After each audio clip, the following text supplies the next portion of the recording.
Después existía el orfismo, que es una religión bastante desconocida hoy, pero que tuvo un impacto muy grande en la cultura griega y en la filosofía. Es una religión de salvación. ¿Qué es un mito? Bueno, ya sabes que es una manera de explicar el mundo a través de historias que son bastante imaginarias. El mito tiene que ver con la memoria, la oralidad y un código. El mito. ¿Cómo y por qué nació la filosofía occidental? ¿Por qué es tan importante Grecia para la filosofía? Pues quédate porque lo vamos a descubrir.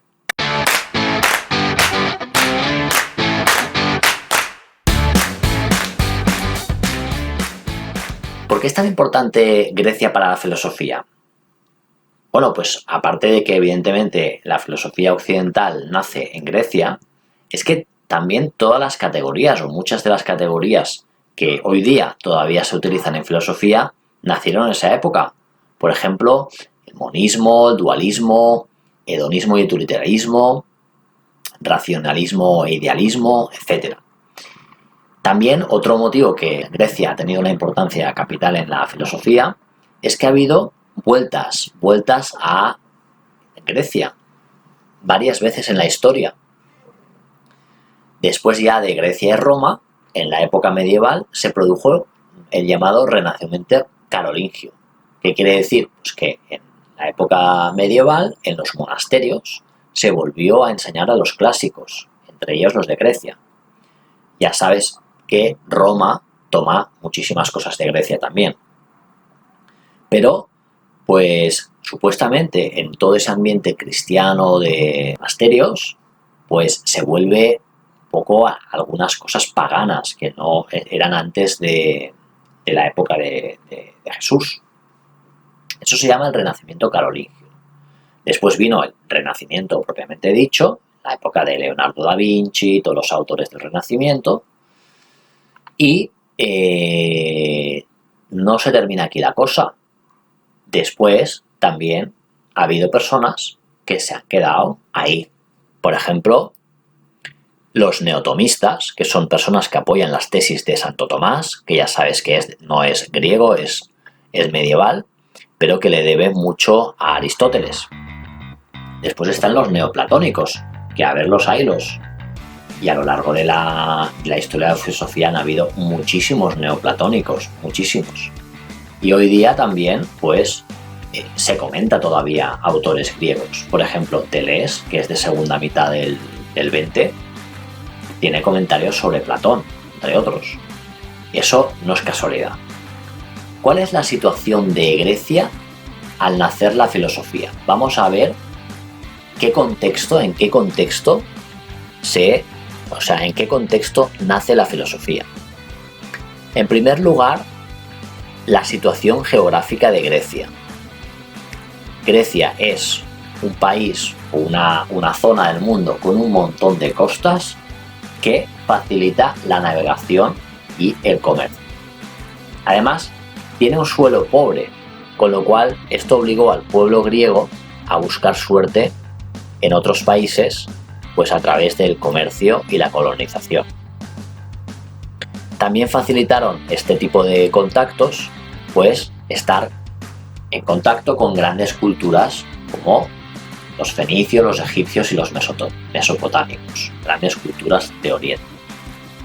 Después, fíjate una cosa, el comercio tiene que ver con demostrar, tiene que ver con la razón, porque si yo tengo, no sé, estoy vendiendo pues tejidos, pues es evidente que si no me compras, la cosa no es, mira, no me ha comprado, tampoco es eso, que al final también nos tenemos que ganar el jornal.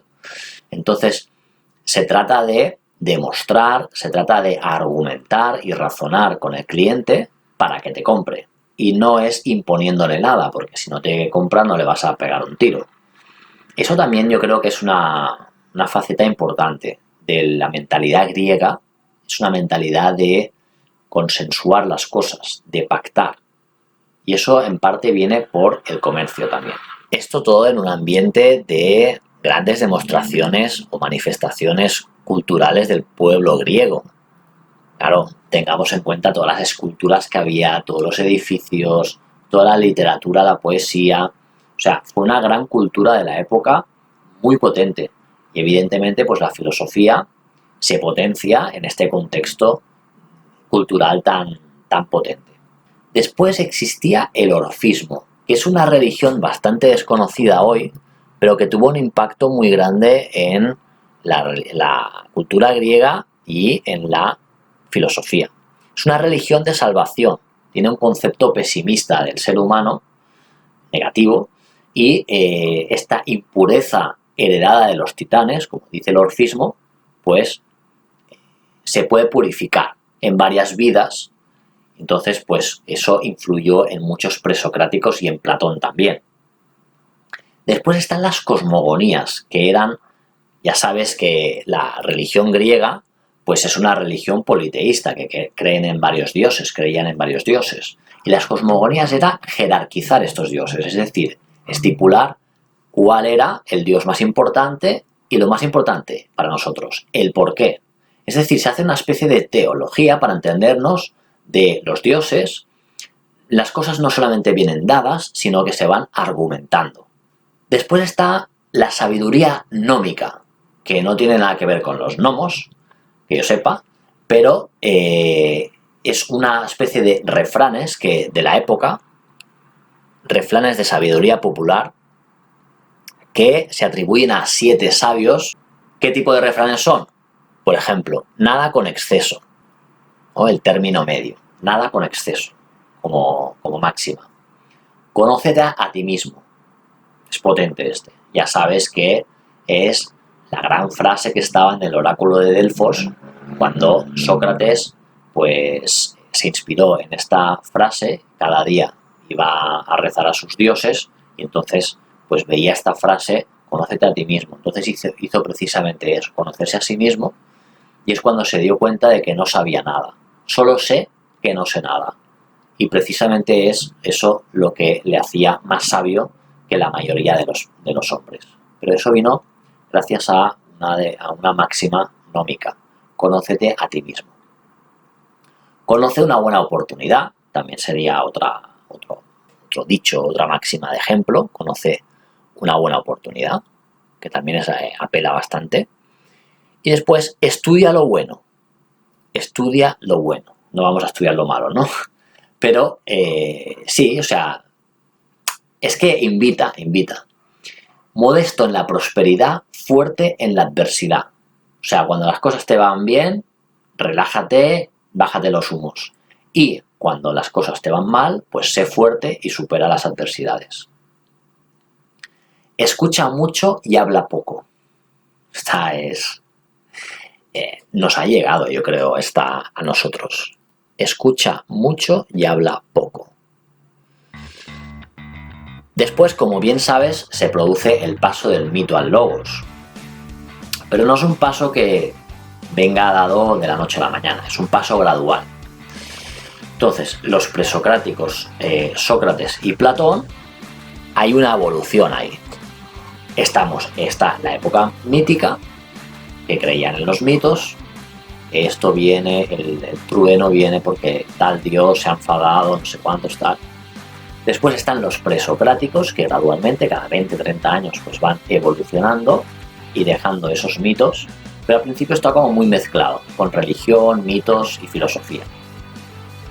Viene Sócrates después, y entonces Sócrates, tenemos el problema de que no dejó nada escrito que sepamos, y que todo lo hacía hablado, pero habla de ese Dios interior que tengo, pero propiamente no es un autor muy mítico. Por lo menos lo que nos ha llegado, esa información que nos ha llegado. Y después está Platón. Como veremos luego, los mitos de Platón no tienen el mismo significado que antes. O sea, no son los mitos de verdad, o sea, son mitos a medida para entenderlos. Ya lo explicaré luego. ¿Qué es un mito? Bueno, ya sabes que es una manera de explicar el mundo a través de historias que son bastante imaginarias. El mito tiene que ver con la memoria, la oralidad y un código. El mito, esa historia, es una manera que ha tenido la humanidad durante miles de años para acordarse de cómo explicar algo. El mito, ese cuento, te ayuda a acordarte. Tiene que ver con la memoria. Después tiene que ver con la oralidad. Es decir, el mito está pensado para ser contado de viva voz y eso tiene un motivo también. Primero porque antiguamente no existía la escritura o no era tan fácil acceder a ella. Pero hay otro motivo también oculto, que es precisamente tiene que ver con el secreto. Si yo te digo algo de viva voz, me aseguro de que tú y solo tú vas a tener esa información. Es decir, yo abro el grifo de la información que quiero dar, a quien yo la quiero dar.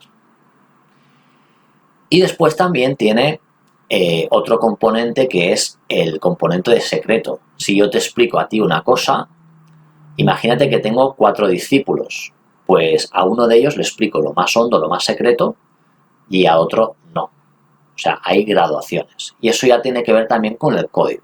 Yo os explico una historia, pero el código lo voy explicando de forma diferente, porque va por capas de conocimiento, va por capas de secreto. Es chulo esto.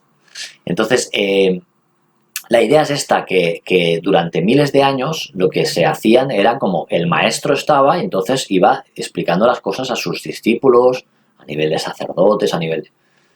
Pero claro, el discípulo más avanzado, a ese se le explica un código más completo. Y en cambio, al que es más el iniciado, ¿no? Porque el iniciado, pues es el que empieza. Pero claro, ya luego hay niveles de iniciado. Entonces vas entrando más en detalle en el código. Memoria, oralidad y código. Y por otro lado está el logos. El logos ya sabes que tiene que ver con las palabras, la razón y la lógica. Vamos a ahondar un poco más en esto y vamos a ver que el logos también tiene que ver con las palabras, tiene que ver con la escritura. Pero esto no es una cosa, mira, no pasa nada, no, es que tiene importancia porque ahora estamos muy acostumbrados a, mira, envíame un mensaje no sé cuántos, en la calle hay una cosa escrita, lo lees tranquilamente, te lees un libro, una novela.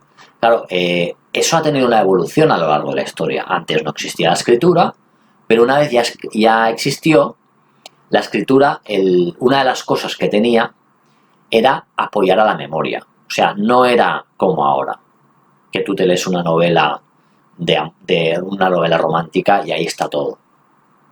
Era como más para acordarte, era como más sintetizado, ¿de acuerdo? Después está la discusión. La discusión quiere decir que yo te digo algo, tú piensas otra cosa, yo lo argumento, eso sería el logos. A través de la razón, que en principio es común a todos los hombres, pues vamos argumentando, vamos discutiendo, vamos sacando conclusiones y vamos a ver si nos ponemos de acuerdo. Que también es potente esto. Y fíjate también que la escritura tiene que ver con las leyes. Si tenemos a un rey que nos dice lo que tenemos que hacer, tipo dictadura, pues oye, aquí no hay problema.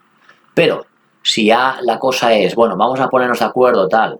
Oye, y el día que tal, claro, cuando a mí me afecte, igual yo no voy a respetar lo que dije. Vamos a ponerlo por escrito para que conste y luego discutamos a ver si lo que has hecho se ajusta o no a la ley. Fíjate también que esto tiene que ver con la democracia. La democracia ya sabes que nace en Grecia y que evidentemente, pues, ese ambiente de comercio, convencer, discusión, poner leyes por escrito, pues hace un caldo de cultivo para la democracia. Y el logos y la democracia van unidos muchas veces. Recordemos, en la época moderna, la época de la Ilustración, la gran época de la razón, la gran época de las luces, proponen un sistema democrático que se inicia en Grecia. Después ya, el En cuanto al paso del mito al logos, y en cuanto al paso también de la escritura o de la oralidad a la escritura, pues vemos que Platón está ahí, está entre medias, es una bisagra Platón. Porque, primero de todo, fíjate que Platón escribe, sí, y mucho.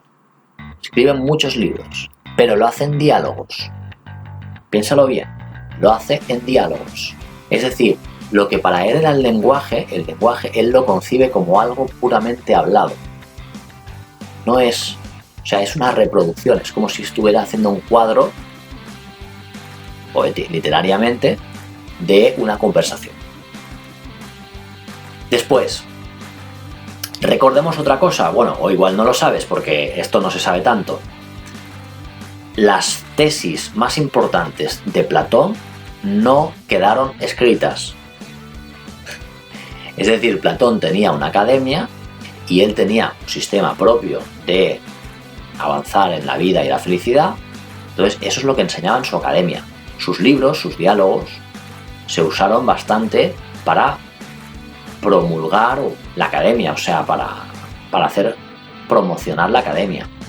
Pero realmente las doctrinas hondas de Platón no estaban en los libros, por lo que hemos dicho antes, por el tema de me quiero asegurar a quién le explico las cosas, y eso la única manera es ver, tú estás aquí y yo te lo explico a ti, y al otro le explico una cosa más suave o más honda. Entonces, en el momento que tú escribes algo, esto queda escrito y será propiedad de la persona que lo lea. Simplemente la persona que conozca el código escrito podrá tener acceso a esa información. Recordemos estas pelis, no sé si viste alguna peli de los años 80 de Kung Fu, que un maestro había dejado por escrito todo el sistema de Kung Fu, de ese estilo de la mantis religiosa de no sé qué, y entonces pues cae en malas manos de una persona mala, y entonces empieza a usar el Kung Fu mal. O sea, no para ayudar a la gente, sino para beneficio propio, para aterrorizar a la gente y tal. Entonces, para evitar este tipo de cosas, los maestros de Kung Fu y los maestros de artes marciales, pues prefieren muchas veces solamente de viva voz. Te explico esta técnica a ti y la practicas, pero yo sé que solamente tú, porque tú ya tienes un bagaje, tienes muchos años de experiencia y yo he visto que eres una persona con cabeza que no lo vas a usar mal. Pues en Platón pasaba lo mismo. Solamente explicaba las cosas más hondas a sus discípulos más aventajados y lo hacía de viva voz. Además, en Platón hay un uso distinto de los mitos. O sea, los mitos de Platón no son como los de 300 años antes. Los mitos de Platón ya no es te explico esta historia verdadera, entre comillas, para explicarte la realidad. No, es mira, te voy a explicar esta historia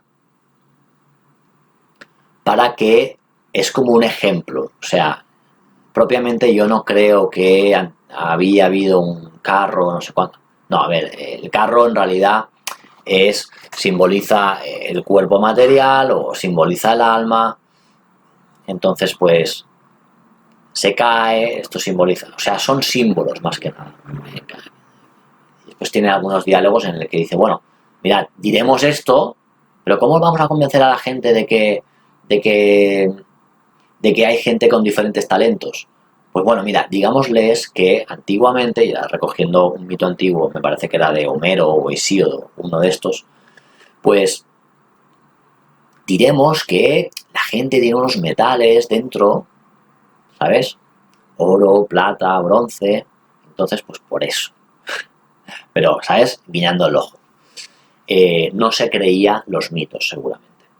Por último, si me quedase con tres cosas que hemos dicho hoy, con tres cosas del contexto que se vivía en Grecia en la filosofía. Lo primero, el comercio. Para mí eso es muy potente. Yo creo que la compra y la venta, al final, fíjate que normalmente no es forzada, en teoría. Es libre. Y por tanto, si es libre, y si yo pienso una cosa y tú la otra, si yo pienso que este tejido no es de calidad y tú piensas que es la mejor seda del mundo, pues tenemos un problema, básicamente, porque o yo me estoy perdiendo la mejor seda del mundo o tú te quedas sin el dinero, sin el cliente. Entonces vamos a tratar de ponernos de acuerdo. Y ese ponernos de acuerdo, ese somos iguales, porque no hay uno superior que el otro, a mí me inspira mucho, porque es la democracia. La democracia yo creo que hay que ponerla en valor, porque estamos muy acostumbrados a que, bueno, en Occidente, mira, no vamos a votar cada 4 años, aquí, bueno, pues mira, nos peleamos, ¿cuántos? Yo creo que es bueno que nos peleemos un poco en el Parlamento y así, ¿no? Pero es que, ¿qué otros sistemas alternativos hay? Dictaduras con una corrupción muy grande, no ya por la libertad, que también, pero claro, todo el tema de yo vivo porque yo quiero vivir así o porque me lo dice otro. ¿Y quién es él para decirme cómo tengo que vivir? O sea, ¿por qué? Porque al fin y al cabo es un hombre. Y ahí detrás de lo que estoy diciendo yo hay un concepto de la igualdad entre todos los hombres. Y esa igualdad al final viene en parte por la igualdad racional. Tenemos todos una razón, hay gente más lista y hay gente que no, pero en realidad se pueden explicar las cosas, Esto es un canal de filosofía y vamos a ir entrando en cosas bastante avanzadas, pero si se explica bien, la gente no es tonta. Eso es por lo menos lo que yo creo. Otra de las cosas que me quedo yo es el paso del mito al logos.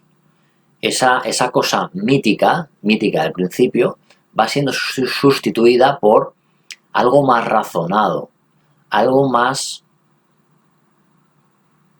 demostrado, ya sea por pruebas o por argumentaciones lógicas con unas normas que están comúnmente aceptadas. Y después también me gusta mucho la relación entre la democracia y la escritura. Fíjate bien que cuando algo queda escrito, es susceptible de ser leído por cualquiera. Y eso se puede entender en negativo, como el ejemplo que he puesto antes de la persona que no está preparada para aprender esa técnica de Kung Fu, pero también en positivo. El conocimiento puede estar disponible para todos. Y si tú tienes las ganas de estudiar, si tú tienes las ganas de aprender y de comprender, pues ahí lo tienes para ti. Eso es muy potente. Y fíjate que durante muchos años se ha prohibido, por ejemplo, a los negros leer. Fíjate, en Estados Unidos a los esclavos se les prohibía leer. Por algo será. Porque después ya hemos visto que uno puede ser presidente de Estados Unidos, Obama, y lo hizo bien o mal, no lo sé. Pero a ver, tampoco ha sido el peor presidente de la historia, obligatoriamente. O sea, es una tontería. Pero antiguamente, y a las mujeres también, se les ha prohibido leer, se les ha prohibido estudiar. ¿Por qué? Porque quien lee, quien estudia, pues tiene un poder. Hay hoy día algunos países en que se prohíbe a las mujeres estudiar, porque da miedo que otro tenga lo que yo tengo. Entonces es estar anclados en el miedo. Es no querer compartir, porque se quiere precisamente conservar esa desigualdad, conservar ese abuso. Se guarda ese conocimiento en un núcleo cerrado de gente para que nosotros podamos continuar teniéndolo todo. Entonces, realmente yo soy un gran defensor de la escritura y de la democratización del conocimiento. Ese es uno de los motivos por los cuales está este canal, pues para que podamos compartir lo que hemos visto en la universidad, lo que yo aprendí en la universidad, lo quiero compartir con la gente de fuera de la universidad. Creo que es muy bueno que la filosofía esté en la universidad porque es una disciplina suficientemente amplia y potente como para ser estudiada a fondo, pero no me gusta que se quede en la universidad. Realmente la filosofía es algo que afecta a nuestras vidas, porque la filosofía no solo es metafísica, el mito, el logos, cosas que parece que no tengan ninguna implicación en nuestras vidas.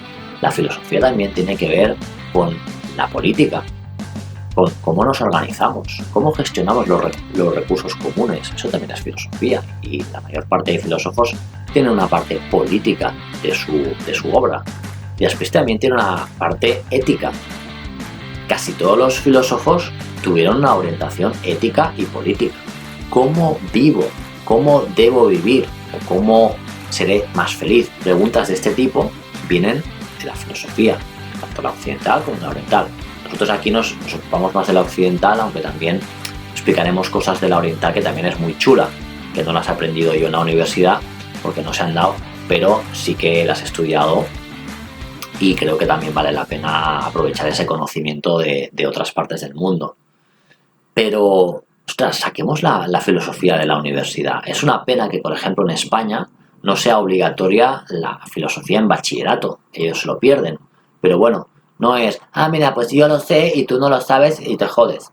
No, a ver, es un problema, porque al final, ¿qué queremos tener? Autómatas, trabajadores autómatas. Si tienen que votar, una persona que tiene que votar a un gobernante que nos va a influir a todos, ¿no tiene que ser una persona que conozca la historia, por ejemplo? Que conozca los errores que se han cometido en el pasado o los aciertos. ¿No tiene que ser una persona con espíritu crítico? Ojo, porque es que volvemos a los debates, ahora que tanto se cuestiona la democracia, ¿no? Que aparecen todos estos megasabios que dicen, no, mira, yo es que la democracia tal, yo sí que os voy a decir cómo hay que vivir. Tú eres un gilipollas, porque tú no sabes ni más ni menos que otro. Eres un soberbio. Entonces tenemos que protegernos de este tipo de gente, porque siempre la ha sabido y siempre la sabrá. Siempre habrá el típico gilipollas, el enanito, que quiere imponer sus ideas, porque no tiene suficiente inteligencia emocional como para entender que no está solo en el mundo. ¿Vale? Narcisistas, dictadores, asesinos, corruptos. Y después hay gente también que de buena fe, pues bueno, que se piensan que tienen la razón y que nos van a hacer un favor, ¿vale? Quieren ser nuestro papá. Pero luego, cuando llegan al poder, resulta que hay la tentación. Cuando hay desigualdad, cuando yo mando más, tengo que tener una autodisciplina muy grande, muy grande, por no decir casi imposible, de no caer en ninguna tentación. Tentación del propio poder, de yo perder contacto con la realidad. Tentación del dinero, robar. Oye, mira, me haces este favor, tal, ya está. Pasan 15 años y tienes lo mismo que siempre. La dictadura que venía con tan buenos propósitos de ayudar a la humanidad y de que todo el mundo sea igual, los trabajadores tal, o mira, nuestra patria que es todo perfecto, y después acaban todos con corruptos. ¿Por qué? Porque no hay control de la gente. Como solamente hay una persona arriba de todo y hay una desigualdad, pues, oye, protejamos la democracia a través del conocimiento. Volvemos a los valores de la Ilustración también. Yo no soy un defensor porque sí de la Ilustración. Hay cosas que no me gustan nada de la Ilustración. Por ejemplo, la desconexión que tuvo con el mundo espiritual y de la religión, ¿no? Tanta ciencia. Al final, pues, ¿en qué te quedas? En los campos de concentración de Auschwitz, como hemos dicho alguna vez. Pero por lo menos protege la democracia. Eso sí que es un valor ilustrado que vale la pena. O sea, no es. Entonces, yo te invito a que pienses en esto, ¿sabes? A que estudies, a que te des cuenta de que según lo que se diga, pues luego la realidad cambia. O sea, el pensamiento y lo que decimos al final tiene unos efectos prácticos también, en cómo nos organizamos socialmente, si tenemos demasiada libertad o demasiado poca libertad. Y es que yo creo que hay que trabajarlo día a día. Bueno, pues este tipo de debates empiezan en Grecia, precisamente, porque no todos los griegos eran demócratas. Platón era muy facha, si no lo he dicho, ya te lo digo ahora y lo voy a repetir durante todo el canal. Platón es uno de los autores más dictatoriales que hay. Al final él lo que quería era una dictadura del que sabe, ¿no? O sea, que era él. de los filósofos.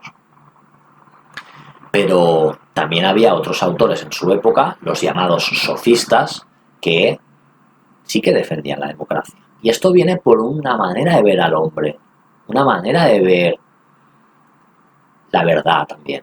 También me gustaría saber tu opinión, ¿no?, sobre esto y sobre mil cosas.